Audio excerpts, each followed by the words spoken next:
ওই যে আমরা বোমটা ঢুকে ফেলতে সামনে আমি না না না না আমি রোনি ভাই বোমটা সরান ভাই বোমটা সরান আমাদের সৈয়দপুরের অবশেষ বাংলার ছবিদের যে নিদর্শন সেটিকে ফাইনাল করে দেওয়া হয়েছে।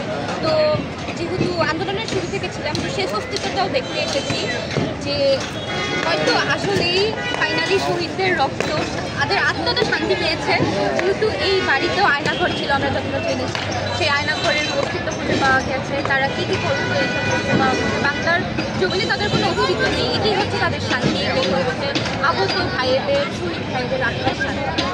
তো এটি শুধু স্বৈরাচার এই গোষ্ঠী না, ভবিষ্যতে যখন শাসক গোষ্ঠী আসবে সবার জন্য একটি বার্তা বহন করবে।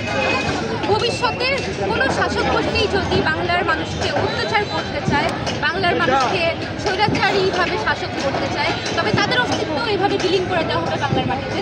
কেউ অস্তিত্ব করতে পারবে না। বাংলার মানুষ যেহেতু প্রতিবাদ করতে শিখেছে, শুরু থেকেই করে আসছে, এখন থেকে আরও করবে, করেই যাবে যতদিন না তারা নিজেদের অধিকার আসলভাবে পূর্ণভাবে প্রাপ্য করতে পারে, পূর্ণভাবে উপভোগ করতে পারে, ততদিন বাংলার মানুষ থাকবে। এই শাসক গোষ্ঠী চালনা পরিচালনা করুক না কেন, বাংলার মানুষ প্রতিবার এভাবে তাদেরকে বাংলার জমিনে সাথে চুরমার করবে। কারণ আমি নেইনি এই মাটিতে, এই ইটে তাদের হচ্ছে স্বৈরাচারীর যে পাপ, সেই পাপ যাতে আমার হাতে না লাগে এর জন্য আমি করবো না, বাট আমি দেখতে আসবো আমার চোখের শান্তিকে দেওয়ার জন্য। না, 5ই আগস্ট নেইনি, যদিও প্রথমে সবার নেওয়া দেখে আমি ভেবেছিলাম কিছু নেই, বাট আমার মা শুরু থেকে আমার সাথে আন্দোলনে ছিল, আমার কারণ এটি আমাদের দেশের সম্পদ, এটি ধ্বংস করার অধিকার আমাদের নেই। ঠিক আছে, আমরা গণভবন দখল করেছি, এখানে এনজয় করো, এখানে মজা করো, এটি আল্লাহ মিটাও, যত খুশি চোখ দিয়ে দেখে নাও, কখনো হয়তো আর দেখতে পারবে না, বাট কিছু নিও না, তো আমি কিছু নিই।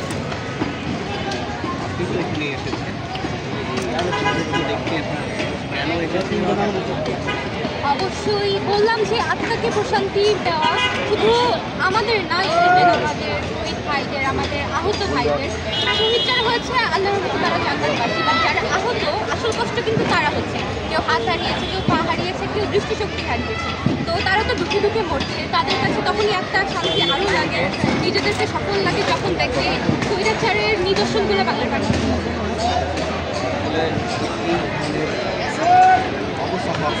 কারণ অবশ্যই তাদের হঠাৎ করে আসা, এত কিছুর পরে হঠাৎ করে আসা অনলাইনে নিজের সাক্ষাৎকার জন্য, মানে যাকে নিয়ে এত কিছু হয়ে আছে, সেই একটা কথা আছে না, গরম তেলে পানি খেলা, এমনটাই হয়েছে। এমনিতেই তো আমাদের ভিতরে অনেক ক্ষোভ, যেহেতু সে দেশ ছেড়ে পালিয়েছে, তাকে আমরা ধরতে পারিনি, তার ন্যায্য বিচার করতে পারিনি, কোনো আদালতে দিতে পারিনি।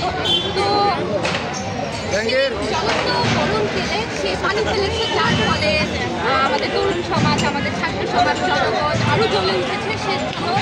তার জন্য তার চট করে দেশে ঢুকে পড়বো, এটি বলাকে একেবারে চুরমার করে দেওয়ার জন্য দেশে ঢুকারও কোনো জায়গা না থাকে, তার জন্য তার শেষ নিদর্শনটা